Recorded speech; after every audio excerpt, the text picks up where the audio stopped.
ಓಂ ಶಾಂತಿ. ಮಧುರಾತಿ ಮಧುರ ಶಿವ ಪರಮಾತ್ಮ ತಂದೆಯ ಮಧುರ ಮಹಾವಾಕ್ಯವನ್ನು ಕೇಳೋಣ. ಇಂದಿನ ಮುರಳಿಯ ದಿನಾಂಕವಾಗಿದೆ 16/4/2026. ಪ್ರಾತಃ ಮುರಳಿ ಬಾಪ್ತಾದ ಮಧುಬನ್. ಮಧುರ ಮಕ್ಕಳೇ, ಯೋಗದಿಂದಲೇ ಆತ್ಮದಲ್ಲಿರುವ ತುಕ್ಕು ಬಿಟ್ಟು ಹೋಗುತ್ತದೆ. ತಂದೆಯಿಂದ ಪೂರ್ಣ ಆಸ್ತಿಯು ಸಿಗುತ್ತದೆ. ಆದ್ದರಿಂದ ಎಷ್ಟು ಸಾಧ್ಯವೋ ಅಷ್ಟು ಯೋಗ ಬಲವನ್ನು ಹೆಚ್ಚಿಸಿಕೊಳ್ಳಿ. ಪ್ರಶ್ನೆಯಾಗಿದೆ, ದೇವಿ ದೇವತೆಗಳ ಕರ್ಮವು ಶ್ರೇಷ್ಠವಾಗಿತ್ತು, ಈಗ ಕರ್ಮ ಭ್ರಷ್ಟವಾಗಿದೆ ಏಕೆ? ಏಕೆಂದರೆ ತಮ್ಮ ಅಸಲಿ ಧರ್ಮವನ್ನು ಮರೆತು ಹೋಗಿದ್ದಾರೆ. ಧರ್ಮವನ್ನು ಮರೆತು ಹೋಗಿರುವ ಕಾರಣ ಯಾವುದೇ ಕರ್ಮವನ್ನು ಮಾಡಿದರೂ ಅದು ಭ್ರಷ್ಟವಾಗುತ್ತದೆ. ತಂದೆಯು ಈಗ ನಿಮಗೆ ತಮ್ಮ ಸತ್ಯ ಧರ್ಮದ ಪರಿಚಯವನ್ನು ಕೊಡುತ್ತಾರೆ. ಜೊತೆಗೆ ಪ್ರಪಂಚದ ಇತಿಹಾಸ ಭೂಗೋಳವನ್ನು ತಿಳಿಸುತ್ತಾರೆ. ಯಾವುದನ್ನು ನೀವೆಲ್ಲರಿಗೂ ತಿಳಿಸಬೇಕಾಗಿದೆ. ತಂದೆಯ ಸತ್ಯ ಪರಿಚಯವನ್ನು ಕೊಡಬೇಕಾಗಿದೆ. ಗೀತೆಯಾಗಿದೆ, ಮುಖವನ್ನು ನೋಡಿಕೋ ಪ್ರಾಣಿ. ಓಂ ಶಾಂತಿ. ಇದನ್ನು ಯಾರು ಯಾರಿಗೆ ಹೇಳಿದರು? ತಂದೆಯು ಮಕ್ಕಳಿಗೆ ಹೇಳಿದರು. ಯಾವ ಮಕ್ಕಳು ಪತಿತರಿಂದ ಪಾವನರಾಗುತ್ತಿದ್ದಾರೆಯೋ ಅವರಿಗೆ ಹೇಳುತ್ತಾರೆ. ಮಕ್ಕಳು ತಿಳಿದುಕೊಂಡಿದ್ದೀರಿ, ನಾವು ಭಾರತವಾಸಿಗಳು ದೇವಿ ದೇವತೆಗಳಾಗಿದ್ದೆವು. ಈಗ 84 ಜನ್ಮಗಳ ಚಕ್ರವನ್ನು ಸುತ್ತಿ ಸತೋ ಪ್ರಧಾನದಿಂದ ಈಗ ಸತೋ ರಜೋ ತಮೋ ಪ್ರಧಾನರಾಗಿದ್ದೇವೆ. ಪತಿತರನ್ನು ಪಾವನ ಮಾಡುವಂತಹ ಒಬ್ಬ ತಂದೆಯು ಹೇಳುತ್ತಾರೆ, ನೀವು ನಿಮ್ಮ ಹೃದಯದಿಂದ ಕೇಳಿಕೊಳ್ಳಿ, ನಾನು ಎಲ್ಲಿಯವರೆಗೆ ಪುಣ್ಯಾತ್ಮನಾಗಿದ್ದೇನೆ? ನೀವು ಸತೋ ಪ್ರಧಾನ ಪವಿತ್ರ ಆತ್ಮಗಳಾಗಿದ್ದೀರಿ. ಮೊಟ್ಟ ಮೊದಲು ನಿಮ್ಮನ್ನು ದೇವಿ ದೇವತೆಗಳೆಂದು ಕರೆಯಲಾಗುತ್ತಿತ್ತು. ಯಾವುದನ್ನು? ಆದಿ ಸನಾತನ ದೇವಿ ದೇವತಾ ಧರ್ಮವೆಂದು ಕರೆಯಲಾಗುತ್ತಿತ್ತು. ಈಗ ಯಾವುದೇ ಭಾರತವಾಸಿಯು ತನ್ನನ್ನು ದೇವಿ ದೇವತಾ ಧರ್ಮದವರೆಂದು ಹೇಳಿಕೊಳ್ಳುವುದಿಲ್ಲ. ಹಿಂದೂ ಧರ್ಮವೆನ್ನುವುದು ಯಾವುದೂ ಇಲ್ಲ. ಆದರೆ ಪತಿತರಾಗಿರುವ ಕಾರಣ ತಮ್ಮನ್ನು ತಾವು ದೇವತೆಗಳೆಂದು ಹೇಳಿಕೊಳ್ಳುವುದಿಲ್ಲ. ಸತ್ಯಯುಗದಲ್ಲಿ ದೇವತೆಗಳು ಪವಿತ್ರರಾಗಿದ್ದರು. ಪವಿತ್ರ ಪ್ರವೃತ್ತಿ ಮಾರ್ಗವಿತ್ತು. ಯಥಾ ರಾಜಾರಾಣಿ ತಥಾ ಪ್ರಜೆಗಳಾಗಿದ್ದರು. ಭಾರತವಾಸಿಗಳಿಗೆ ತಂದೆಯು ನೆನಪು ತರಿಸುತ್ತಾರೆ, ನೀವು ಪವಿತ್ರ ಪ್ರವೃತ್ತಿ ಮಾರ್ಗದವರು, ಆದಿ ಸನಾತನ ದೇವಿ ದೇವತಾ ಧರ್ಮದವರಾಗಿದ್ದೀರಿ. ಅದನ್ನು ಸ್ವರ್ಗವೆಂದು ಹೇಳಲಾಗುತ್ತಿತ್ತು. ಅಲ್ಲಿ ಒಂದೇ ಒಂದು ಧರ್ಮವಿತ್ತು. ಮೊದಲ ನಂಬರಿನ ಮಹಾರಾಜ ಮಹಾರಾಣಿ ಲಕ್ಷ್ಮೀನಾರಾಯಣರಾಗಿದ್ದರು. ಅವರ ವಂಶವಿತ್ತು. ಭಾರತವು ಬಹಳ ಸಂಪದ್ಭರಿತವಾಗಿತ್ತು. ಅದು ಸತ್ಯಯುಗವಾಗಿತ್ತು. ನಂತರ ತ್ರೇತಾದಲ್ಲಿಯೂ ಸಹ ಪೂಜ್ಯ ದೇವಿ ದೇವತೆಗಳು ಅಥವಾ ಕ್ಷತ್ರಿಯರೆಂದು ಕರೆಯಲಾಗುತ್ತಿತ್ತು. ಅಲ್ಲಿ ಲಕ್ಷ್ಮೀನಾರಾಯಣರ ರಾಜ್ಯ, ಅಲ್ಲಿ ಸೀತಾರಾಮರ ರಾಜ್ಯ, ಅಲ್ಲಿ ವಂಶಾವಳಿಯು ನಡೆಯಿತು. ಹೇಗೆ ಕ್ರಿಶ್ಚಿಯನ್ನರಲ್ಲಿ ಎಡ್ವರ್ಡ್ ದಿ ಫಸ್ಟ್, ಸೆಕೆಂಡ್, ಅದೇ ರೀತಿ ಭಾರತದಲ್ಲಿಯೂ ನಡೆಯುತ್ತದೆ. 5000 ವರ್ಷದ ಮಾತು. ಅಂದರೆ 5000 ವರ್ಷಗಳ ಮೊದಲು ಲಕ್ಷ್ಮೀನಾರಾಯಣರ ರಾಜ್ಯವಿತ್ತು. ಆದರೆ ಅವರಿಗೆ ಈ ರಾಜ್ಯವು ಯಾವಾಗ ಹೇಗೆ ಸಿಕ್ಕಿತೆಂದು ಯಾರಿಗೂ ಗೊತ್ತಿಲ್ಲ. ಅದೇ ಸೂರ್ಯವಂಶಿ ಪುನಃ ಚಂದ್ರವಂಶಿಯಲ್ಲಿ ಬಂದರು. ಏಕೆಂದರೆ ಪುನರ್ಜನ್ಮವನ್ನು ತೆಗೆದುಕೊಳ್ಳುತ್ತಾ ಇಳಿಯಲೇಬೇಕು. ಈ ಭಾರತದ ಇತಿಹಾಸ ಭೂಗೋಳವು ಯಾರಿಗೂ ತಿಳಿದಿಲ್ಲ. ರಚಯಿತ ತಂದೆ ಎಂದರೆ ಅವಶ್ಯವಾಗಿ ಸತ್ಯಯುಗ ಹೊಸ ಪ್ರಪಂಚದ ರಚನೆ ಮಾಡಿರಬೇಕು. ತಂದೆಯು ತಿಳಿಸುತ್ತಾರೆ, ಇಂದಿಗೆ 5000 ವರ್ಷಗಳ ಹಿಂದೆ ಸ್ವರ್ಗದಲ್ಲಿದ್ದೀರಿ. ಈ ಭಾರತವು ಸ್ವರ್ಗವಾಗಿತ್ತು, ಈಗ ನರಕವಾಗಿದೆ.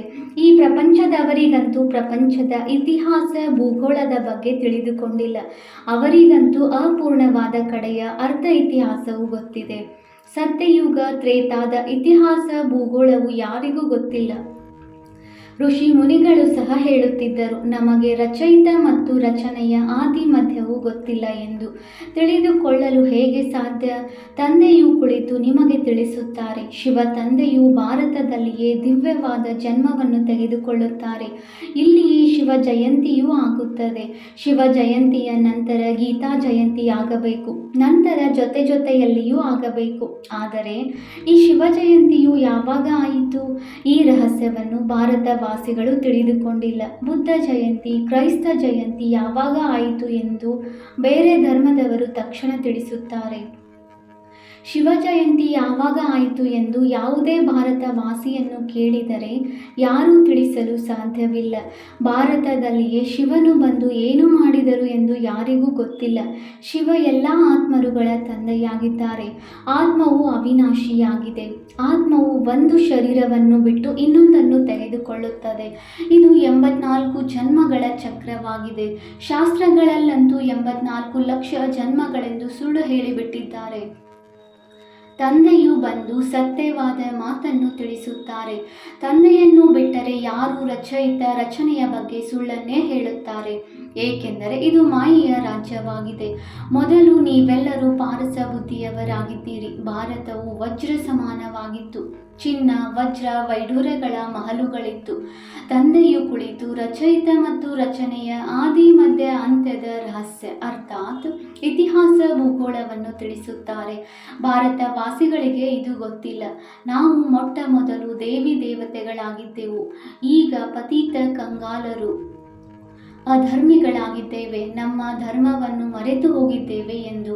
ಇದು ಡ್ರಾಮಾ ಅನುಸಾರ ನಡೆಯಲೇಬೇಕಾಗಿದೆ. ಈ ಪ್ರಪಂಚದ ಇತಿಹಾಸ ಭೂಗೋಳವು ಬುದ್ಧಿಯಲ್ಲಿರಬೇಕಾಗಿದೆ. ಶ್ರೇಷ್ಠ ಅತಿ ಶ್ರೇಷ್ಠವಾದ ಎಲ್ಲ ಆತ್ಮರ ತಂದೆಯು ಮೂಲ ವತನದಲ್ಲಿರುತ್ತಾರೆ. ನಂತರ ಸೂಕ್ಷ್ಮ ವತನವಿರುತ್ತದೆ. ಇದು ಸ್ಥೂಲ ವತನವಾಗಿದೆ. ಸೂಕ್ಷ್ಮ ವತನದಲ್ಲಿ ಬ್ರಹ್ಮ, ವಿಷ್ಣು, ಶಂಕರನು ಮಾತ್ರವೇ ಇರುತ್ತಾರೆ. ಅವರದು ಯಾವುದೇ ಇತಿಹಾಸ ಭೂಗೋಳವಿಲ್ಲ. ಇವು 3 ಲೋಕಗಳಾಗಿವೆ.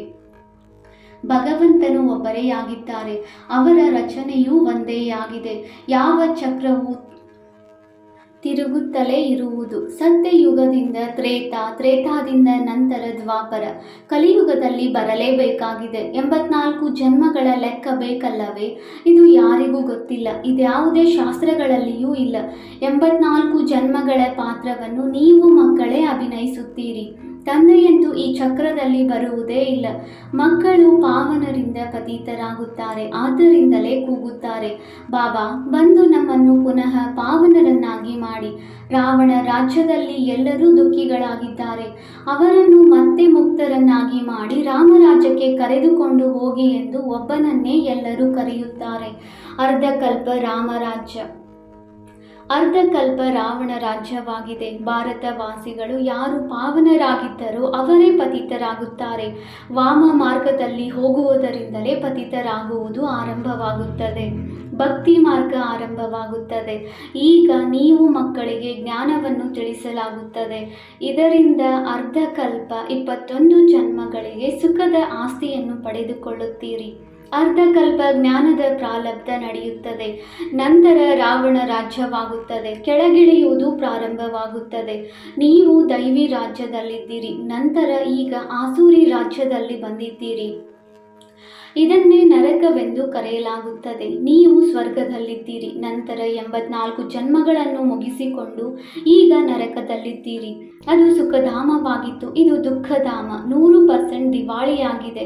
84 ಜನ್ಮಗಳ ಚಕ್ರವನ್ನು ಸುತ್ತುತ್ತಾ ಅದೇ ಭಾರತವಾಸಿಗಳು ಪೂಜ್ಯರಿಂದ ಪೂಜಾರಿಗಳಾಗಿದ್ದೀರಿ. ಇದಕ್ಕೆ ಪ್ರಪಂಚದ ಇತಿಹಾಸ ಭೂಗೋಳವೆಂದು ಹೇಳಲಾಗುತ್ತದೆ. ಇದು ನೀವೆಲ್ಲ ಭಾರತವಾಸಿಯರ ಚಕ್ರವಾಗಿದೆ. ಅನ್ಯ ಧರ್ಮದವರು 84 ಜನ್ಮಗಳನ್ನು ತೆಗೆದುಕೊಳ್ಳುವುದಿಲ್ಲ. ಅವರು ಸತ್ಯಯುಗದಲ್ಲಿ ಇರುವುದಿಲ್ಲ. ಸತ್ಯಯುಗ ತ್ರೇತಾದಲ್ಲಿ ಭಾರತವೇ ಇರುತ್ತದೆ. ಸೂರ್ಯವಂಶಿ, ಚಂದ್ರವಂಶಿ, ನಂತರ ವೈಶ್ಯವಂಶಿ, ಶೂದ್ರವಂಶಿ. ಈಗ ನೀವು ದೇವತಾ ವಂಶಿಗಳಾಗಲು ಬ್ರಾಹ್ಮಣ ವಂಶೀಯರಾಗಿದ್ದೀರಿ. ಇವೆಲ್ಲವೂ ಭಾರತದ ವರ್ಣಗಳಾಗಿವೆ. ನೀವು ಶಿವ ತಂದೆಯಿಂದ ಆಸ್ತಿಯನ್ನು ತೆಗೆದುಕೊಳ್ಳಲು ಬ್ರಾಹ್ಮಣರಾಗಿದ್ದೀರಿ. 5000 ವರ್ಷಗಳ ಹಿಂದಿನ ಹಾಗೆಯೇ ನಿಮಗೆ ತಂದೆಯು ಓದಿಸುತ್ತಿದ್ದಾರೆ. ಕಲ್ಪ ಕಲ್ಪವು ನೀವು ಪಾವನರಾಗಿ ಮತ್ತೆ ಪತಿತರಾಗುತ್ತೀರಿ. ಸುಖಧಾಮದಲ್ಲಿ ಹೋಗಿ ನಂತರ ದುಃಖಧಾಮದಲ್ಲಿ ಬರುತ್ತೀರಿ. ಮತ್ತೆ ಶಾಂತಿಧಾಮದಲ್ಲಿ ಹೋಗಬೇಕಾಗಿದೆ. ಯಾವುದನ್ನು ನಿರಾಕಾರಿ ಪ್ರಪಂಚವೆಂದು ಕರೆಯಲಾಗುತ್ತದೆ. ಆತ್ಮ ಎಂದರೆ ಏನು? ಪರಮಾತ್ಮನೆಂದರೆ ಏನು? ಇದು ಯಾವುದೇ ಮನುಷ್ಯನಿಗೆ ಗೊತ್ತಿಲ್ಲ. ಆತ್ಮವು ಒಂದು ನಕ್ಷತ್ರ ರೂಪಿ ಬಿಂದುವಾಗಿದೆ. ಭ್ರುಕುಟಿಯ ಮಧ್ಯದಲ್ಲಿ ಹೊಳೆಯುತ್ತಿರುವ ನಕ್ಷತ್ರ. ಚಿಕ್ಕದಾದ ಬಿಂದುವೆಂದು ಯಾವುದನ್ನು ದಿವ್ಯ ದೃಷ್ಟಿಯಿಂದ ನೋಡಲಾಗುತ್ತದೆ ಎಂದು ಹೇಳುತ್ತಾರೆ. ವಾಸ್ತವದಲ್ಲಿ ನಕ್ಷತ್ರವೆಂದು ಹೇಳುವುದು ಸರಿಯಿಲ್ಲ. ನಕ್ಷತ್ರವು ಸಹ ಬಹಳ ದೊಡ್ಡದಾಗಿದೆ. ದೊಡ್ಡದಾಗಿಯೇ ಇರುತ್ತದೆ. ದೂರದಲ್ಲಿರುವ ಕಾರಣ ಚಿಕ್ಕದಾಗಿ ಕಾಣುತ್ತದೆ. ಇದು ಒಂದು ಉದಾಹರಣೆಗಾಗಿ ಕೊಡಲಾಗುತ್ತದೆ. ಹೇಗೆ ಮೇಲಿರುವಾಗ ಚಿಕ್ಕದಾಗಿಯೇ ಕಾಣುತ್ತದೆಯೋ ಹಾಗೆಯೇ ಆತ್ಮವು ಚಿಕ್ಕದಾಗಿದೆ. ತಂದೆಯೂ ಸಹ ಒಂದು ಬಿಂದು ಸಮಾನವಾಗಿದ್ದಾರೆ. ಅವರಿಗೆ ಸುಪ್ರೀಂ ಆತ್ಮವೆಂದು ಹೇಳಲಾಗುತ್ತದೆ. ಅವರ ಮಹಿಮೆಯೇ ಭಿನ್ನವಾಗಿದೆ. ಮನುಷ್ಯ ಸೃಷ್ಟಿಯ ಚೈತನ್ಯ ಬೀಜರೂಪವಾಗಿರುವ ಕಾರಣ ಅವರಲ್ಲಿ ಎಲ್ಲದರ ಜ್ಞಾನವಿದೆ. ನೀವು ಆತ್ಮಗಳಿಗೂ ಸಹ ಈಗ ಜ್ಞಾನವು ಸಿಗುತ್ತಿದೆ. ಆತ್ಮವೇ ಜ್ಞಾನವನ್ನು ಗ್ರಹಣ ಮಾಡುತ್ತಿದೆ. ಇಷ್ಟು ಚಿಕ್ಕ ಬಿಂದುವಿನಲ್ಲಿ 84 ಜನ್ಮದ ಪಾತ್ರವು ಅಡಕವಾಗಿದೆ. ಅದು ಸಹ ಅವಿನಾಶಿಯಾಗಿದೆ. 84 ಜನ್ಮಗಳ ಚಕ್ರವನ್ನು ಸುತ್ತುತ್ತಾ ಬರುತ್ತೀರಿ. ಇದರ ಅಂತ್ಯ ಆಗುವುದಕ್ಕೆ ಸಾಧ್ಯವೇ ಇಲ್ಲ. ದೇವತೆಗಳಾಗಿದ್ದೀರಿ, ದೈತ್ಯರಾಗಿ ನಂತರ ದೇವತೆಗಳಾಗಬೇಕಾಗಿದೆ. ಈ ಚಕ್ರವು ನಡೆಯುತ್ತಲೇ ಬರುತ್ತದೆ. ಬಾಕಿ ಬೇರೆಲ್ಲವೂ ಬೈಫ್ಲಾಟ್ಗಳಾಗಿವೆ. ಅಂದರೆ ಏನಾದರೂ ತಪ್ಪಾಗಿ ಹೇಳಿರುತ್ತೆ, ಅದು ನಡ್ಕೊಂಡು ಬಂದಿರುತ್ತೆ ಅಲ್ವಾ, ಅದಕ್ಕೆ ಬೈಫ್ಲಾಟ್ ಅಂತ ಹೇಳ್ತಾರೆ. ಹೀಗೆ ಕೆಲವೊಂದು ಶಾಸ್ತ್ರಗಳಲ್ಲಿ 84 ಲಕ್ಷ ಅಂತ ಹೇಳಿದ್ದಾರೆ. ಈ ಥರ ತಪ್ಪುಗಳು ಆಗಿ ಬಂದಿದೆ, ಅದನ್ನು ಬಾಬಾರವರು ಬೈಫ್ಲಾಟ್ಗಳಾಗಿವೆ ಅಂತ ತಿಳಿಸ್ತಾ ಇದ್ದಾರೆ. ಇಸ್ಲಾಮಿ, ಬೌದ್ಧಿ ಮುಂತಾದವರು ಯಾರೂ ಸಹ 84 ಜನ್ಮಗಳನ್ನು ತೆಗೆದುಕೊಳ್ಳುವುದಿಲ್ಲ. ಇದೇ ಸತ್ಯಯುಗ. ಭಾರತದಲ್ಲಿ ಧಾರ್ಮಿಕ ಸಂಪದ್ಭರಿತವಾಗಿತ್ತು. 84 ಜನ್ಮಗಳನ್ನು ಪಡೆಯುತ್ತಾ ವಿಕಾರಿಗಳಾಗಿದ್ದಾರೆ. ಇದು ವಿಕಾರಿ ಪ್ರಪಂಚವಾಗಿದೆ. 5000 ವರ್ಷಗಳ ಹಿಂದೆ ಪವಿತ್ರತೆ, ಶಾಂತಿ ಮತ್ತು ಸಂಪತ್ತು ಇತ್ತು. ತಂದೆಯು ಮಕ್ಕಳಿಗೆ ನೆನಪು ತರಿಸುತ್ತಾರೆ. ಮುಖ್ಯವಾಗಿರುವುದು ಪವಿತ್ರತೆಯಾಗಿದೆ. ಅದಕ್ಕಾಗಿಯೇ ವಿಕಾರಿಗಳನ್ನು ನಿರ್ವಿಕಾರಿಯನ್ನಾಗಿ ಮಾಡುವವನೇ ಬಾ ಎಂದು ಕರೆಯುತ್ತಾರೆ. ಅವರೇ ಸದ್ಗತಿ ಕೊಡುವವರು, ಆದ್ದರಿಂದ ಅವರೇ ಸದ್ಗುರುವಾಗಿದ್ದಾರೆ. ನೀವೀಗ ತಂದೆಯ ಮುಖಾಂತರ ಬೆಗ್ಗರ್ ಟು ಪ್ರಿನ್ಸ್ ಅಥವಾ ನರನಿಂದ ನಾರಾಯಣ, ನಾರಿಯಿಂದ ಲಕ್ಷ್ಮಿಯಾಗುತ್ತಿದ್ದೀರಿ. ನಿಮ್ಮದು ಇದು ರಾಜಯೋಗವಾಗಿದೆ. ತಂದೆಯ ಮುಖಾಂತರ ರಾಜ್ಯ ಭಾಗ್ಯವು ಸಿಗುತ್ತದೆ. ಆತ್ಮವೇ 84 ಜನ್ಮವನ್ನು ಪಡೆಯುತ್ತದೆ. ಆತ್ಮವೇ ಶರೀರದ ಮುಖಾಂತರ ಓದುತ್ತದೆ. ಶರೀರವು ಓದುವುದಿಲ್ಲ. ಆತ್ಮವು ಸಂಸ್ಕಾರವನ್ನು ತೆಗೆದುಕೊಂಡು ಹೋಗುತ್ತದೆ. ಆತ್ಮವು ಈ ಶರೀರದ ಮೂಲಕ ಓದುತ್ತೇನೆಂದು ಹೇಳುತ್ತದೆ. ಇದಕ್ಕೆ ದೇಹಿ ಅಭಿಮಾನಿ ಎಂದು ಹೇಳಲಾಗುತ್ತದೆ. ಆತ್ಮವು ಶರೀರದಿಂದ ಭಿನ್ನವಾದರೆ ಯಾವುದೇ ಕೆಲಸಕ್ಕೆ ಬರುವುದಿಲ್ಲ. ಈಗ ನಾನು ಪುಣ್ಯಾತ್ಮನಾಗುತ್ತಿದ್ದೇನೆಂದು ಆತ್ಮವೇ ಹೇಳುತ್ತದೆ. ಮನುಷ್ಯನು ದೇಹಾಭಿಮಾನದಲ್ಲಿ ಬಂದು ನಾನು ಇದನ್ನು ಮಾಡುತ್ತೇನೆಂದು ಹೇಳುತ್ತಾರೆ. ಈಗ ನಿಮಗೆ ತಿಳಿದಿದೆ, ನಾವೆಲ್ಲರೂ ಆತ್ಮರಾಗಿದ್ದೇವೆ. ಇದು ನನ್ನ ದೊಡ್ಡ ಶರೀರವಾಗಿದೆ. ನಾನಾತ್ಮನು ಪರಮಾತ್ಮನಿಂದ ಓದುತ್ತಿದ್ದೇನೆಂದು ಹೇಳುತ್ತದೆ. ನನ್ನನ್ನೇ ನೆನಪು ಮಾಡಿ ಎಂದು ತಂದೆಯು ಹೇಳುತ್ತಾರೆ. ನೀವು ಚಿನ್ನದ ಯುಗದಲ್ಲಿ ಸತೋಪ್ರಧಾನರಾಗಿದ್ದೀರಿ. ನಂತರ ನಿಮ್ಮಲ್ಲಿ ತುಕ್ಕು ಬೆರಕೆಯಾಗುತ್ತದೆ. ತುಕ್ಕು ಹಿಡಿಯುತ್ತಾ ನೀವು ಪಾವನರಿಂದ ಪತಿತರಾಗಿದ್ದೀರಿ. ಆದ್ದರಿಂದ ಪುನಃ ಪಾವನರಾಗಬೇಕಾಗಿದೆ. ಹೇಳುತ್ತಾರೆ, ಪತಿತ ಪಾವನ ಬಾ, ಬಂದು ನಮ್ಮೆಲ್ಲರನ್ನು ಪಾವನ ಮಾಡು ಎಂದು ಕರೆಯುತ್ತಾರೆ. ಆದ್ದರಿಂದ ತಂದೆಯು ಸಲಹೆ ಕೊಡುತ್ತಾರೆ, ಹೇ ಪತಿತ ಆತ್ಮ, ನನ್ನನ್ನು ನೆನಪು ಮಾಡು. ನನ್ನನ್ನು ನೆನಪು ಮಾಡುವುದರಿಂದ ನಿನ್ನಲ್ಲಿರುವ ತುಕ್ಕು ಬಿಟ್ಟು ಹೋಗುತ್ತದೆ ಮತ್ತು ನೀನು ಪಾವನನಾಗುತ್ತೀಯಾ ಎಂದು ತಂದೆಯು ಸಲಹೆ ಕೊಡುತ್ತಾರೆ. ಇದಕ್ಕೆ ಪ್ರಾಚೀನ ಯೋಗವೆಂದು ಕರೆಯಲಾಗುತ್ತದೆ. ಈ ನೆನಪು ಎಂದರೆ ಯೋಗಾಗ್ನಿಯಿಂದ ತುಕ್ಕು ಭಸ್ಮವಾಗುತ್ತದೆ. ಮೂಲ ಮಾತಾಗಿದೆ, ಪತಿತರಿಂದ ಪಾವನರಾಗುವುದು. ಸಾಧು ಸಂತರು ಎಲ್ಲರೂ ಸಹ ಪತಿತರಾಗಿದ್ದಾರೆ. ನನ್ನೊಬ್ಬನನ್ನು ನೆನಪು ಮಾಡುವುದೇ ಪಾವನರಾಗುವುದಕ್ಕಾಗಿ ಉಪಾಯವಾಗಿದೆ ಎಂದು ತಂದೆಯು ತಿಳಿಸುತ್ತಾರೆ. ಈ ಅಂತಿಮ ಜನ್ಮದಲ್ಲಿ ಪವಿತ್ರರಾಗಿ. ನಾನು ನಿಮ್ಮೆಲ್ಲರ ಪ್ರಿಯತಮನಾಗಿದ್ದೇನೆ. ಆದ್ದರಿಂದ ಕುಡಿಯುತ್ತಾ, ತಿನ್ನುತ್ತಾ, ನಡೆಯುತ್ತಾ ನನ್ನೊಬ್ಬನನ್ನೇ ನೆನಪು ಮಾಡಿ. ನಾನು ನಿಮ್ಮೆಲ್ಲರನ್ನು ಪಾವನ ಮಾಡಿದ್ದೇನು. ನಂತರ ನೀವೆಲ್ಲರೂ ಪತಿತರಾಗಿದ್ದೀರಿ. ನೀವೆಲ್ಲರೂ ಭಕ್ತರು, ನನ್ನ ಪ್ರಿಯತಮೆಯರಾಗಿದ್ದೀರಿ. ಕರ್ಮವನ್ನು ಬಲೆ ಮಾಡಿ ಎಂದು ಪ್ರಿಯತಮನು ಹೇಳುತ್ತಾನೆ. ಬುದ್ಧಿಯಿಂದ ನನ್ನನ್ನು ನೆನಪು ಮಾಡಿದರೆ ವಿಕರ್ಮ ವಿನಾಶವಾಗುತ್ತದೆ. ಇದರಲ್ಲಿಯೇ ಪರಿಶ್ರಮವಿದೆ. ಅಂದಾಗ ಆಸ್ತಿಯನ್ನು ಪಡೆಯಲು ತಂದೆಯನ್ನು ನೆನಪು ಮಾಡಬೇಕಲ್ಲವೇ? ಯಾರು ಹೆಚ್ಚಾಗಿ ನೆನಪು ಮಾಡುತ್ತೀರೋ ಅವರಿಗೆ ಹೆಚ್ಚಿನ ಆಸ್ತಿಯು ಸಿಗುತ್ತದೆ. ಇದು ನೆನಪಿನ ಯಾತ್ರೆಯಾಗಿದೆ. ಯಾರೆಷ್ಟು ನೆನಪು ಮಾಡುತ್ತಾರೆ ಅವರೇ ಪಾವನರಾಗಿ ನನ್ನ ಕೊರಳಿನ ಹಾರವಾಗುತ್ತಾರೆ. ನಿರಾಕಾರಿ ಪ್ರಪಂಚದಲ್ಲಿ ಎಲ್ಲ ಆತ್ಮಗಳ ಒಂದು ವೃಕ್ಷವು ಮಾಡಲ್ಪಟ್ಟಿದೆ. ಅದನ್ನು ನಿರಾಕಾರಿ ವೃಕ್ಷವೆಂದು ಕರೆಯಲಾಗುತ್ತದೆ. ಇದು ಸಾಕಾರಿ ವೃಕ್ಷವಾಗಿದೆ. ನಿರಾಕಾರಿ ಪ್ರಪಂಚದಿಂದ ಎಲ್ಲರೂ ನಂಬರ್ ವಾರಾಗಿ ಬರಲೇಬೇಕು, ಬರುತ್ತಾ ಇರುತ್ತಾರೆ. ವೃಕ್ಷವು ಎಷ್ಟು ದೊಡ್ಡದಾಗಿದೆ. ಆತ್ಮವು ಇಲ್ಲಿ ಅಭಿನಯ ಮಾಡಲು ಬರುತ್ತದೆ. ಯಾರೆಲ್ಲ ಆತ್ಮರಿದ್ದಾರೆಯೋ ಎಲ್ಲ ಆತ್ಮರು ಡ್ರಾಮಾದಲ್ಲಿ ಪಾತ್ರಧಾರಿಗಳಾಗಿದ್ದಾರೆ. ಆತ್ಮವು ಅವಿನಾಶಿಯಾಗಿದೆ. ಇದರಲ್ಲಿರುವ ಪಾತ್ರವೂ ಸಹ ಅವಿನಾಶಿಯಾಗಿದೆ. ಡ್ರಾಮಾವು ಯಾವಾಗ ಮಾಡಿದರು ಎಂದು ಹೇಳಲು ಸಾಧ್ಯವಿಲ್ಲ. ಇದು ನಡೆಯುತ್ತಲೇ ಇರುತ್ತದೆ. ಮೊಟ್ಟ ಮೊದಲು ಭಾರತವಾಸಿಗಳು ಸುಖದಲ್ಲಿದ್ದರು, ನಂತರ ದುಃಖದಲ್ಲಿ ಬಂದರು, ಮತ್ತೆ ಶಾಂತಿಧಾಮಕ್ಕೆ ಹೋಗುತ್ತಾರೆ. ತಂದೆಯು ನಂತರ ಸುಖಧಾಮಕ್ಕೆ ಕಳುಹಿಸಿಕೊಡುತ್ತಾರೆ. ತಂದೆಯು ರಾಜಧಾನಿಯನ್ನು ಸ್ಥಾಪನೆ ಮಾಡುತ್ತಿದ್ದಾರೆ ಅಂದಾಗ ಅದರಲ್ಲಿ ಯಾರೆಷ್ಟು ಪುರುಷಾರ್ಥ ಮಾಡುತ್ತಾರೆಯೋ ಅಷ್ಟು ಶ್ರೇಷ್ಠ ಪದವಿಯನ್ನು ಪಡೆಯುತ್ತಾರೆ. ಇದರಲ್ಲಿ ಪುರುಷಾರ್ಥದ ಅನುಸಾರ ರಾಜ್ಯಭಾಗ್ಯವನ್ನು ಪಡೆಯುತ್ತಾರೆ. ಸತ್ಯಯುಗದಲ್ಲಿ ಅವಶ್ಯವಾಗಿ ಕೆಲವರೇ ಮನುಷ್ಯರಿರುತ್ತಾರೆ. ಆದಿ ಸನಾತನ ದೇವಿ ದೇವತಾ ಧರ್ಮದ ವೃಕ್ಷವು ಚಿಕ್ಕದಾಗಿರುತ್ತದೆ, ಬಾಕಿ ಎಲ್ಲವೂ ವಿನಾಶವಾಗಿ ಹೋಗುತ್ತದೆ. ಈ ಆದಿ ಸನಾತನ ದೇವಿ ದೇವತಾ ಧರ್ಮದ ಸ್ಥಾಪನೆಯಾಗುತ್ತಿದೆ. ಅರ್ಥಾತ್ ಸ್ವರ್ಗದ ಗೇಟ್ ತೆರೆಯುತ್ತಿದೆ. 5,000 ವರ್ಷಗಳ ಮೊದಲು ಈ ರೀತಿ ಸ್ವರ್ಗದ ಸ್ಥಾಪನೆಯಾಗಿತ್ತು. ಅನೇಕ ಧರ್ಮಗಳ ವಿನಾಶವೂ ಆಗಿತ್ತು. ಈ ಯುದ್ಧವನ್ನು ಕಲ್ಯಾಣಕಾರಿ ಯುದ್ಧವೆಂದು ಹೇಳಲಾಗುತ್ತದೆ. ಈಗ ನರಕದ ಗೇಟ್ ತೆರೆಯಲ್ಪಟ್ಟಿದೆ, ನಂತರ ಸ್ವರ್ಗದ ಗೇಟ್ ತೆರೆಯಲಾಗುತ್ತದೆ. ಸ್ವರ್ಗದ ಬಾಗಿಲು ತಂದೆಯ ಮೂಲಕ ತೆಗೆಯಲಾಗುತ್ತದೆ, ನರಕದ ಬಾಗಿಲು ರಾವಣನ ಮೂಲಕ ತೆರೆಯಲಾಗುತ್ತದೆ. ತಂದೆಯು ಆಸ್ತಿಯನ್ನು ಕೊಡುತ್ತಾರೆ, ರಾವಣನು ಶಾಪವನ್ನು ಕೊಡುತ್ತಾನೆ. ಈ ಮಾತು ಪ್ರಪಂಚದವರಿಗೆ ತಿಳಿದಿಲ್ಲ, ನೀವು ಮಕ್ಕಳಿಗೆ ತಿಳಿಸುತ್ತೇನೆ. ವಿದ್ಯಾಮಂತ್ರಿಗಳು ಸಹ ಈ ಬೇಹದ್ದಿನ ಜ್ಞಾನವನ್ನು ಇಷ್ಟಪಡುತ್ತಾರೆ. ಅದನ್ನು ನೀವೇ ಕೊಡಲು ಸಾಧ್ಯ, ಆದರೆ ನೀವು ಗುಪ್ತವಾಗಿದ್ದೀರಿ. ನಿಮ್ಮನ್ನು ಯಾರೂ ಗುರುತಿಸುವುದೂ ಇಲ್ಲ. ನೀವು ಯೋಗ ಬಲದಿಂದ ನಿಮ್ಮ ರಾಜ್ಯಭಾಗ್ಯವನ್ನು ಪಡೆಯುತ್ತಿದ್ದೀರಿ. ಲಕ್ಷ್ಮೀನಾರಾಯಣರು ಹೇಗೆ ರಾಜ್ಯಭಾಗ್ಯವನ್ನು ಪಡೆದುಕೊಂಡರು ಎಂದು ನೀವು ತಿಳಿದುಕೊಂಡಿದ್ದೀರಿ. ಇದಕ್ಕೆ ಶುಭಕಾರಿ ಕಲ್ಯಾಣಕಾರಿ ಯುಗವಾಗಿದೆ. ತಂದೆಯು ಬಂದು ಎಲ್ಲರನ್ನೂ ಪಾವನರನ್ನಾಗಿ ಮಾಡುತ್ತಾರೆ. ಕೃಷ್ಣನನ್ನು ಎಲ್ಲರ ತಂದೆ ಎಂದು ಕರೆಯಲು ಸಾಧ್ಯವಿಲ್ಲ. ನಿರಾಕಾರನನ್ನು ತಂದೆ ಎಂದು ಕರೆಯಲಾಗುತ್ತದೆ. ಆ ತಂದೆಯನ್ನು ನೆನಪು ಮಾಡಬೇಕಾಗಿದೆ. ಪಾವನರು ಆಗಬೇಕಾಗಿದೆ. ವಿಕಾರಗಳನ್ನು ಅವಶ್ಯವಾಗಿ ಬಿಡಬೇಕಾಗಿದೆ. ಭಾರತವು ನಿರ್ವಿಕಾರಿ ಸುಖಧಾಮವಾಗಿತ್ತು, ಈಗ ವಿಕಾರಿ ದುಃಖಧಾಮವಾಗಿದೆ. 1 ಪೈಸೆಗೂ ಬೆಲೆ ಇಲ್ಲದಂತಾಗಿದೆ. ಇದು ಡ್ರಾಮಾದ ಆಟವಾಗಿದೆ. ಇದನ್ನು ಬುದ್ಧಿಯಲ್ಲಿ ಧಾರಣೆ ಮಾಡಿಕೊಂಡು ಬೇರೆಯವರಿಗೂ ಮಾಡಿಸಬೇಕಾಗಿದೆ. ಒಳ್ಳೆಯದು.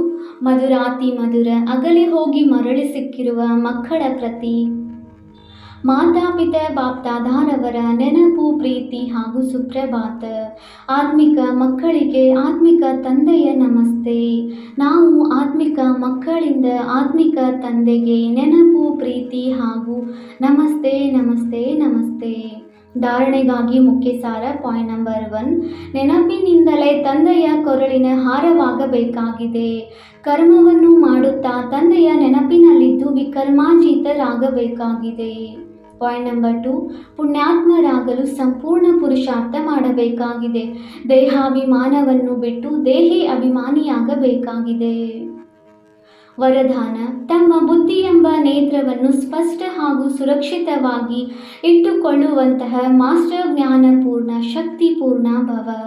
ಹೇಗೆ ಜ್ಯೋತಿಷಿಯು ತನ್ನ ಜ್ಯೋತಿಷ್ಯದ ಜ್ಞಾನದಿಂದ ಮುಂದೆ ಬರುವಂತಹ ಆಪತ್ತುಗಳನ್ನು ತಿಳಿದು ಬಿಡುತ್ತಾರೆ, ಹಾಗೆಯೇ ತಾವು ಮಕ್ಕಳು ಮಾಯೆಯಿಂದ ಬರುವ ಪರೀಕ್ಷೆಗಳನ್ನು ಮುಂಚಿತವಾಗಿಯೇ ಪರಿಶೀಲಿಸುತ್ತಾ ಗೌರವಾನ್ವಿತವಾಗಿ ತೇರ್ಗಡೆಯಾಗುವುದಕ್ಕಾಗಿ ಬುದ್ಧಿ ಎಂಬ ನೇತ್ರವನ್ನು ಸ್ಪಷ್ಟವಾಗಿಟ್ಟುಕೊಳ್ಳಿರಿ ಮತ್ತು ಸುರಕ್ಷಿತವಾಗಿರಿ.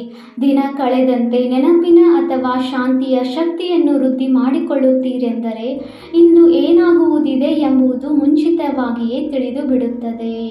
ಮಾಸ್ಟರ್ ಜ್ಞಾನಪೂರ್ಣ ಶಕ್ತಿ ಪೂರ್ಣರಾಗುತ್ತೀರೆಂದರೆ ಎಂದಿಗೂ ಸೋಲಾಗಲು ಸಾಧ್ಯವಿಲ್ಲ. ಸ್ಲೋಗನ್: ಪವಿತ್ರತೆಯೇ ನವೀನತೆಯಾಗಿದೆ ಹಾಗೂ ಜ್ಞಾನದ ಬುನಾದಿಯೂ ಇದೇ ಆಗಿದೆ. ಅವ್ಯಕ್ತ ಸೂಚನೆ: ಮಹಾನರಾಗಲು ಮಧುರತೆ ಮತ್ತು ನಮ್ರತೆಯ ಗುಣ ಧಾರಣೆ ಮಾಡಿ. ನೀವು ಮಕ್ಕಳ ಚಲನೆಯಲ್ಲಿ ಮಧುರತೆ ಮತ ಮನಸಾದಲ್ಲಿ ಬೇಹದ್ದಿನ ವೈರಾಗ್ಯ ವೃತ್ತಿ ಇರಲಿ. 2 ಸ್ಮೃತಿ ಇದ್ದರೆ ಪಾಸ್ ವಿತ್ ಆನರ್, ಗೌರವಾನ್ವಿತ ತೇರ್ಗಡೆಯಾಗಿ ಬಿಡುವಿರಿ. ಮಧುರತೆ ಮತ್ತು ನಮ್ರತೆ ಈ ವಿಶೇಷ 2 ಧಾರಣೆಗಳಿಂದ ಸದಾ ವಿಶ್ವ ಕಲ್ಯಾಣಕಾರಿ ಮಹಾದಾನಿ ವರದಾನಿಯಾಗಿ ಬಿಡುವಿರಿ ಮತ್ತು ಸಹಜವೇ ಸ್ನೇಹದ ಪುರಾವೆ ಕೊಡಬಹುದು. ಓಂ ಶಾಂತಿ.